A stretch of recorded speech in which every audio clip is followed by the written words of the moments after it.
বার্ধক্যজনিত রোগে গত ২০ মে যশোর মেডিকেলের এক চিকিৎসকের পরামর্শে সদর হাসপাতালে ভর্তি করা হয় সালেহা বেগমকে। রক্তশূন্যতায় রক্ত দেওয়ারও পরামর্শ দেন চিকিৎসক। হাসপাতালের ট্রান্সফিউশন মেডিসিন বিভাগে পরীক্ষায় জানা যায় তার রক্তের গ্রুপ বি পজিটিভ। এরপর ৩ দিন ৩ ব্যাগ রক্ত দেওয়া হয় সালেহার শরীরে। পরে তাকে নিয়ে যাওয়া হয় গ্রামে।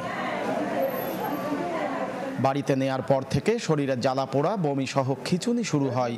অবস্থার অবনতি হওয়ায় ২ জুন সালেহাকে ফের ভর্তি করা হয় যশোর জেনারেল হাসপাতালে। এবারও রক্ত দেওয়ার পরামর্শ দেন চিকিৎসক, কিন্তু এবার জানা যায় তার রক্তের গ্রুপ এ পজিটিভ। এই ঘটনায় বিস্মিত রোগীর স্বজনরা। 100% কপার কন্ডেন্সারে তৈরি ভিশন ফ্রিজ, তাই গুণে মানে অটুট থাকে বছরের পর বছর। বলে যে বি পজিটিভ রক্ত লাগবে, আমরা ডোনার ম্যানেজ করে বি পজিটিভ রক্ত দিই।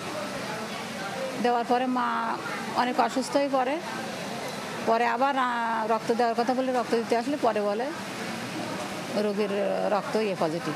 এখন অনেক সমস্যা, তার শারীরিক অনেক সমস্যা, এখন সে কিছুই খাচ্ছে না, বমি করছে। এখন আমাদের দাবি হচ্ছে যেটা হয়ে গেছে তা ওনারা তো বোর্ড গঠন করছে, ওনারা তদন্ত করুক, কিন্তু আমার মার চিকিৎসাটা আমরা এই জায়গার থেকে ভালোভাবে একটু করে নিয়ে বাসায় তাকে সুস্থভাবে নিয়ে যেতে চাচ্ছি। কর্তৃপক্ষ বলছে ভুল রক্ত দিলে রোগী মারা যাওয়ার কথা, তবে তদন্ত রিপোর্ট পেলে নেওয়া হবে ব্যবস্থা। সাধারণত সাথে সাথে মারা যাওয়ার কথা, তার কিডনি খারাপ হয়ে মারা যাওয়ার কথা। আমরা তার চিকিৎসা নিশ্চিতের জন্যও আলাদা একটা বোর্ড করেছি, মেডিসিনের ডিপার্টমেন্টের হেডকে প্রধান করে আমরা এখানে তার চিকিৎসা যাতে ভালোভাবে হয় সেই জন্য একটা বোর্ড আজকে আমরা করেছি। সালেহা বেগম এখনও হাসপাতালে ভর্তি। তার বাড়ি যশোরের মনিরামপুর উপজেলার খড়িঞ্চা হেলাঞ্চি গ্রামে। তৌহিদুর রহমান, চ্যানেল 24, যশোর।